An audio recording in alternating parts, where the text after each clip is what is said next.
Alam mo, ikaw pabaya kang tatay eh. Yes, nagtatrabaho ka pero hindi lang yan ang buhay mo. Hindi lang trabaho. Remember, mayroon kang anak. Nagbibigay ka ba ng oras sa anak mo?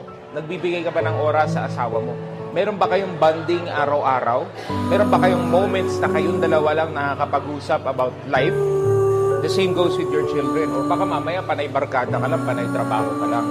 Pagiging tatay, hindi lang yan sa pagiging ATM. Hindi lang yan sa pagiging provider.